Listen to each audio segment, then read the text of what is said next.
Hello friends, welcome to Best Preparation with Anurag. Today I will discuss about NCERT Math Class 9th. My topic is Introduction Class of Number System. Natural number की हम बात करते हैं। किसकी बात करते हैं? Natural number.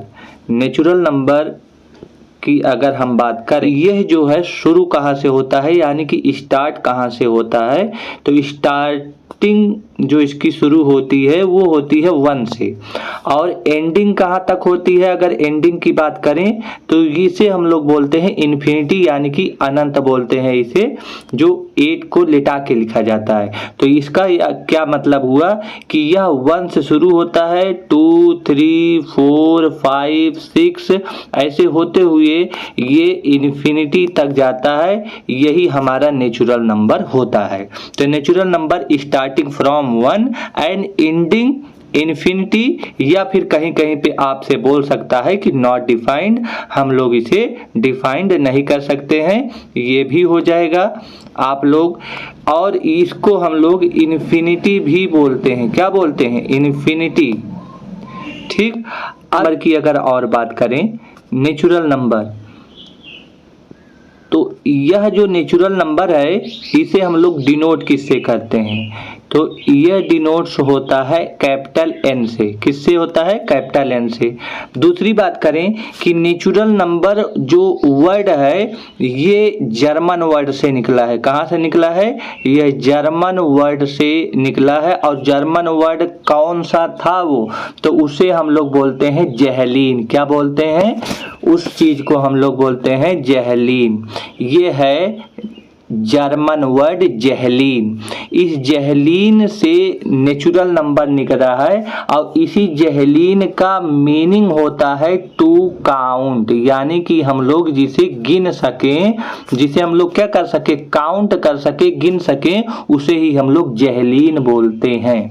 जेहलीन शब्द में जो जहल है, क्या है? जहल है। अगर हम बात करें यहाँ पे, तो जेहलीन शब्द में जो ये जहल है, ये देखिए जहल, ये जहल वर्ड का मतलब होता है नंबर।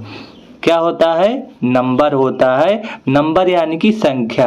तो ये सारी चीज आप लोग दिमाग में रखे रहना कि ये नेचुरल नंबर एन से डिनोट करते हैं। कैसा वर्ड है? जेहलीन वर्ड है।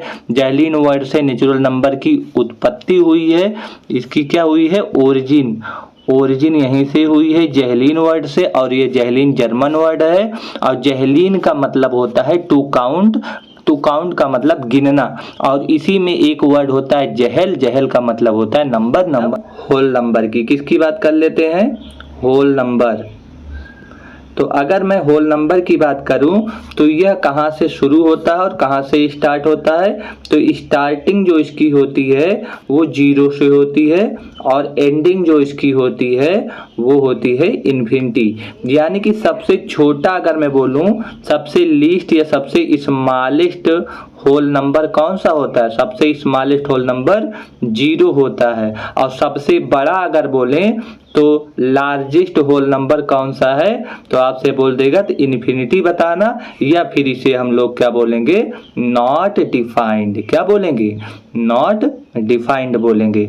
तो इसका मतलब अगर मैं इसका नंबर लाइन ड्रा करूं तो 0 से शुरू होगा, 1, 2, 3, और इस तरह से होते हुए ये कहाँ तक जाएगा? इन्फिनिटी तक जाएगा। ये हमारा होल नंबर हो गया।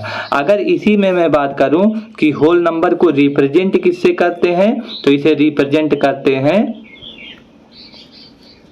W से। किससे? हम लोग चलते हैं इंटीजर पे। कहाँ पे? इंटीजर्स। ये इंटीजर्स क्या होते हैं इसको समझ लेते हैं। ऐसी संख्या, ऐसे नंबर जो माइनस इन्फिनिटी से शुरू होते हुए कहाँ तक पहुंच जाते हैं?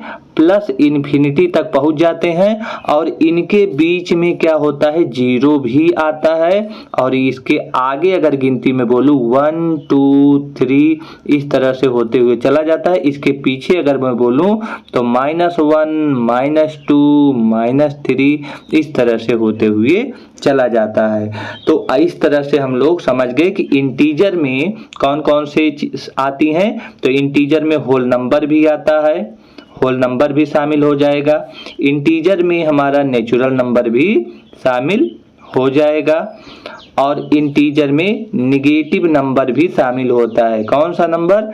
निगेटिव नंबर भी शामिल होता है, निगेटिव नंबर। और ये दोनों कौन से हैं? इसमें ये दोनों पॉजिटिव नंबर होते हैं। यानी कि जैसे मैं बोलूँ 8, 6 ये पॉजिटिव है, लेकिन निगेटिव में -8, -6 ये निगेटिव नंबर हैं। तो निगेटिव नंबर और पॉजिटिव नंबर दोनों इसमें आता है। और इंटीजर्स में -∞ से +∞ तक की जितनी संख्याएं होती हैं वो सारे के सारे कौन होता है? इंटीजर होता है। बस दिमाग में रखे रहना, इसमें डिवाइड वाला नहीं लिखेंगे। कौन सा नहीं लिखेंगे? डिवाइड वाला नहीं लिखेंगे। जैसे 5/2 अगर लिख दिए तो ये इंटीजर नहीं होगा। अब रेशनल नंबर, कौन सा? Rational number. अगर हम रेशनल नंबर की बात करें तो ऐसे नंबर जो P/Q के फॉर्म में लिखे जाते हैं वो रेशनल नंबर कहलाते हैं। तो यहाँ पे हम लोग सीधा सीधा अगर लिखना चाहें तो लिख सकते हैं हुज नंबर रिटेन एज या रिटेन इन द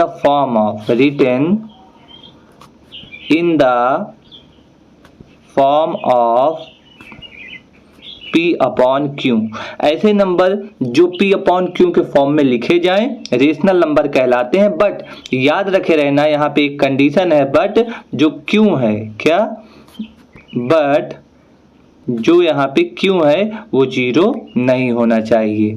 क्यों 0 नहीं होना चाहिए? जैसे एग्जांपल में बोलूँ 3/0, तो 3 तो मेरा P हो गया, लेकिन Q पे क्या आ गया? 0। तो ये वाला 0 नीचे नहीं होना चाहिए। सीधे सिंपल सी भाषा में कहें, जो बटे के नीचे वाला होता है, ये नीचे वाला, ये 0 नहीं होना चाहिए। मैं अगर लिख दूँ 4/5, तो यहाँ पे देखिए Q क्या है? ये 5 है और P क्या है? 4 है। तो Q हमारा 5 है, इसलिए यह 0 नहीं है, तो यह एक रेशनल नंबर है। रेशनल नंबर है, रेशनल नंबर। इस रेशनल नंबर की अगर मैं बात करूं तो ये कहाँ से निकली है? तो इसकी जो ओरिजिन हुई है ये कहाँ से हुई है? तो यह जो रेशियो, देखिए रेशनल में एक वर्ड है, ये देखिए रेशियो। तो इसकी ओरिजिन हुई है रेशियो से। कहाँ से हुई है? रेशियो से हुई है। और रेशियो कैसा वर्ड है? तो यह एक इंग्लिश वर्ड है। तो आप लोग ये दिमाग में रखे रहना कि रेडियो कैसा वर्ड है? एक इंग्लिश वर्ड है ये जो रेशियो है। और इस रेशनल नंबर की कहाँ से खोज हुई थी, इन्वेंशन किसने किया था? तो दिमाग में रखे रहना कि जो पाइथागोरस थे, कौन थे? पाइथागोरस जो थे, उन्हीं के जो शिष्य लोग थे, उन्हीं के शिष्य लोग इस रेशनल नंबर को खोजे थे। तो याद रखे रहना ये सारी चीजें। रेशनल नंबर, इसे हम लोग रिप्रेजेंट किससे करेंगे? रिप्रेजेंट। तो हम लोग इसे रिप्रेजेंट करते हैं किससे?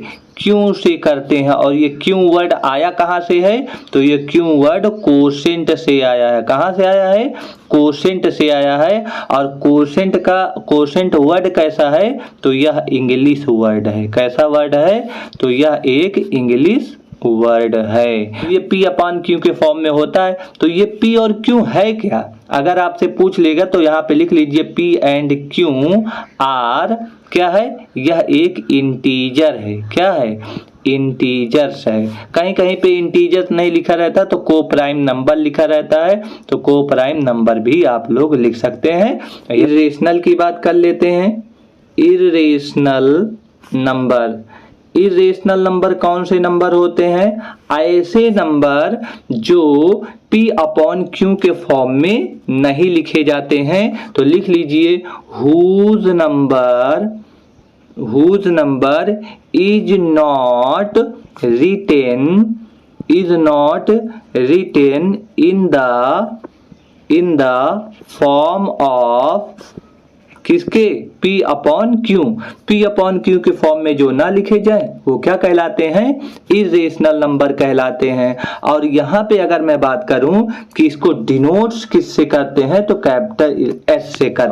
√2 होता है, √3 होते हैं, √15 होता है, √11 होता है, या फिर पाई होता है, या फिर आप 0.10110110 ऐसे होते चला जाएगा। तो रियल नंबर में आता है रेशनल नंबर, जो हमारा रेशनल होता है वो भी इसी में आता है, या फिर इरेशनल नंबर ये भी इसमें हो सकता है। तो आपसे क्वेश्चन पूछ सकते हैं, क्वेश्चन क्या बन सकता है कि रेशनल नंबर क्या रियल नंबर होता है? होता है।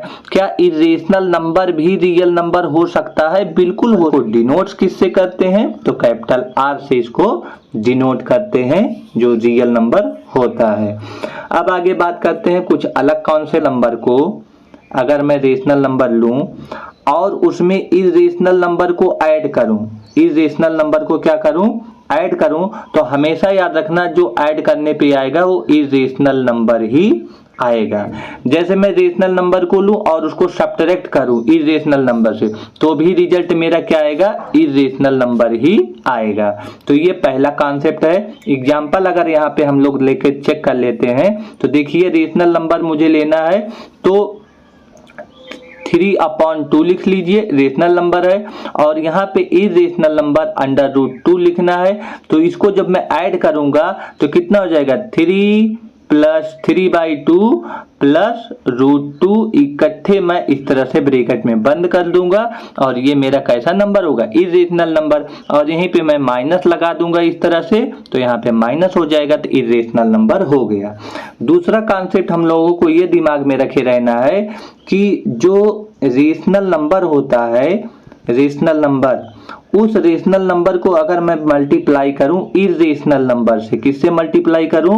इरेशनल नंबर से, तो वो आंसर इरेशनल नंबर ही आता है। तो ये भी दिमाग में आप लोग रखे रहना। सेम चीज, ये सारे के सारे कॉन्सेप्ट हैं, अगर ये आपको याद रहेगा तो आगे काम करेगा। यहीं पे तीसरा जो रूल है वो भी हम लोग लिख लेते हैं कि जो रेशनल नंबर होता है और उसको डिवाइड हम लोग करेंगे किससे? इरेशनल नंबर से। किससे करेंगे? इरेशनल नंबर से। तो हमारा जो रिजल्ट आएगा वो रेशनल भी हो सकता है, वो रेशनल भी आ सकता है, ऐसी बात नहीं, रेशनल भी हो सकता है और इरेशनल भी हो सकता है। तो आप लोग ये सारी चीजें याद रखे रहना। डेसिमल एक्सपेंशन के बारे में समझ लेते हैं कि जो डेसिमल एक्सपेंशन है वो क्या कहता है, उसको समझ लेते हैं। तो डेसिमल एक्सपेंशन में हम लोग समझेंगे कि यह दो तरह से होता है। कौन कौन से दो तरह से हैं? पहला हमारा रेशनल नंबर होगा, कौन सा होगा? Rational number. और जो दूसरा यहाँ पे होगा, किसका एक्सपेंशन होगा? इरेशनल नंबर का डेसिमल एक्सपेंशन, दोनों का ही होगा, इरेशनल का। जब रेशनल नंबर का एक्सपेंशन करेंगे दशमलव में, तो याद रखे रहना ये क्या क्या हो सकता है। तो यह हो सकता है मेरा, इसको अगर मैं करूं तो यह हो सकता है टर्मिनेटिंग। कैसा हो सकता है? टर्मिनेटिंग हो सकता है। अब ये टर्मिनेटिंग क्या है अभी मैं बता रहा हूं। और यह नॉन टर्मिनेटिंग भी हो सकता है, नॉन टर्मिनेटिंग, नॉन टर्मिनेटिंग। और नॉन टर्मिनेटिंग के साथ साथ रिकरिंग भी होगा, दिमाग में रखे रहना, रिकरिंग भी होगा। अब ये वर्ड हैं क्या क्या चीज है, इनको हम लोग समझ लेते हैं। ये टर्मिनेटिंग का क्या मतलब है कि इसमें क्या हो जाएगा? रिमाइंडर 0 होता है। रिमाइंडर क्या होता है? रिमाइंडर = 0। तो आप लोग बोल सकते हैं टर्मिनेटिंग नंबर वो नंबर होता है जब हम किसी संख्या को भाग देते हैं, डिवाइड करते हैं, तो उसमें रिमाइंडर 0 आ जाता है, उसे ही हम लोग टर्मिनेटिंग नंबर बोलते हैं। और टर्मिनेटिंग नंबर किस में आता है? रेशनल नंबर में। तो अब आते हैं नॉन टर्मिनेटिंग एंड रिकरिंग क्या है? ऐसे नंबर जिसे हम लोग डिवाइड करें तो वह रिमाइंडर वहां पे क्या ना आए? 0 ना आए, वहां पे रिमाइंडर जो है नॉट इक्वल टू 0, वहां पे रिमाइंडर क्या ना आए? 0 ना आए, वही हमारा क्या कहलाता है? Non terminating. अब रिकरिंग का क्या मतलब है? रिकरिंग का सीधा सीधा मतलब है कि वो वही चीज गिनती बार बार रिपीट करे। रिकरिंग का मतलब है कि रिपीट करे, रिपीट। अब क्या चीज रिपीट करे? वो नंबर जो है रिपीट करे। कौन सा नंबर? जो हम लोग ऊपर डिवाइड करेंगे। चलिए एग्जाम्पल एक 1/7 का ले रहा हूँ, सिंपल एक एग्जाम्पल लेके चलता हूँ। देखिए 1/7 का, तो 1 को मुझे डिवाइड करना है 7 से, तो यहाँ पे डेसिमल लगाने के बाद 0, 7 1 जा 7, यहाँ पे सब्ट्रैक्ट किए 3 आया, अपने आप से 0 उतारा, 7 4 जा 28 हुआ, यहाँ पे सब्ट्रैक्ट किए 2 आया, फिर 0 उतारे, 7 2 जा 14 हुआ, फिर यहाँ पे सब्ट्रैक्ट किए तो 6 आया, 0 उतारे, अब 7 8 जा कितना हुआ 56 हुआ, फिर यहाँ पे सब्ट्रैक्ट किए तो 4 आया, कितना आया 4 आया। इस तरह से फिर 0 बढ़ाए, अब यहाँ पे करेंगे कितना 7 5 जा 35, तो यह 35 हुआ। आगे मैं यहाँ पे इसको सब्ट्रैक्ट करूंगा तो कितना आ जाएगा 5 आ जाएगा, फिर 0 बढ़ाएंगे, देखिए 0, इस तरह से कितनी बार जाएगा 7 7 जा यहाँ पे 49 आ जाएगा, कितना आ जाएगा, इसी 50 को मैं यहाँ पे लिख ले रहा हूँ 50, यहाँ पे 7 7 जा 49 हुआ और 1। देखिए ये जो 1 है और यहाँ पे ये 1 है, अब रिपीट होने लगा कि नहीं, फिर अब 0 बढ़ाएंगे कितना बन जाएगा 10, और यहाँ पे 10 था, तो डेसिमल के बाद देखिए इतनी संख्या के बाद फिर से अब रिपीट करेगा 1 4 2 8 5 7, फिर ऐसे आएगा 1 4, ऐसे होते चला जाएगा। इसका मतलब यह अब रिपीट कर रहा है इतनी। रेशनल नंबर क्या होता है, यह होता है हमारा नॉन टर्मिनेटिंग। कैसा होता है ये, नॉन टर्मिनेटिंग होता है और नॉन रिकरिंग भी होता है, ये आप लोग याद रखे रहना। नॉन टर्मिनेटिंग का मतलब अब उसको मैं डिवाइड करूंगा तो वो कटेगा नहीं, इसका सीधा सा मतलब है जो रिमाइंडर है वो 0 नहीं होगा। रिमाइंडर क्या 0 आएगा, नहीं आएगा, ये हो गया नॉन टर्मिनेटिंग का। नॉन रिकरिंग का मतलब जो संख्याएं रिपीट करती थी, क्या करती थी, रिपीट करती थी, अब वो संख्याएं क्या रिपीट करेंगी, अब वो संख्याएं रिपीट नहीं करेंगी। √2 की अगर मैं वैल्यू की बात करूं तो 1.14142 इस तरह से होती चली जाएंगी। क्या यहाँ पे कोई संख्या रिपीट हो रही, 4 आया, फिर 1 आया, फिर इसके बाद 4 आया। रिपीट करने का मतलब अगर 4 है तो 4 4 4 ही आए, अगर 1 है तो 1 1 1 ही आए। गिनती इसके बाद 1 आ गया तो 1 के बाद दूसरी गिनती आ गई ना, 4 4 के बाद इसके बगल में दूसरी गिनती आई ना, तो बगल बगल में रिपीट नहीं होनी चाहिए, ऐसे नंबर हो। जैसे अगर मैं एग्जांपल के लिए अगर थोड़ा सा बात करूं कि वैल्यू ले लूं पाई भी कैसा है, इरेशनल नंबर, तो इसका वैल्यू क्या होता है 3.14159 ऐसे होते हुए चला जाएगा, तो ये भी कैसा नंबर है, तो ये हमारा इरेशनल नंबर है। अगर मैं इसी पाई के बारे में बात करूं, पाई की सबसे पहले जो यह वैल्यू दिया था किसने दिया था, तो आर्किमिडीज ने दिया था। किसने दिया था, आर्किमिडीज ने। तो ये सारी चीजें आपसे एमसीक्यू में पूछा जा सकता है। किसने दिया था, आर्किमिडीज ने सबसे पहले दिया था। और उन्होंने पाई का क्या किया था, एक्सपेंशन किया था, यानी कि उन्होंने पाई को जो वैल्यू था फाइंड किया था। वैल्यू क्या किया था, फाइंड किया था। पाई का वैल्यू सबसे पहले कौन फाइंड किया था, आर्किमिडीज ने किया था। और उन्होंने कितने प्लेस तक, देखिए यहाँ पे 1 place 2 place 3 place 4 place 5 place ऐसे हुए चला गया। उन्होंने 4 प्लेस तक उन्होंने एक्सपेंशन करके बताया था, 4 डेसिमल तक, 4 डेसिमल तक उन्होंने एक्सपेंशन किया था। और उस एक्सपेंशन को क्या बोलेंगे, अगर कोई पूछ लिए कितना था वो एक्सपेंशन तो बताइए, तो आप लोग बता सकते हैं 3.1416। तो ये ग्रीक के थे, कहाँ के, ग्रीक का मतलब होता है यूनान, ये यूनान के रहने वाले थे, इंग्लिश में उसे हम लोग। वीडियो कैसा लगा, आप लोगों को अच्छा लगा हो तो शेयर सब्सक्राइब जरूर करें। ओके, मिलते हैं अगले वीडियो में, तब तक के लिए धन्यवाद।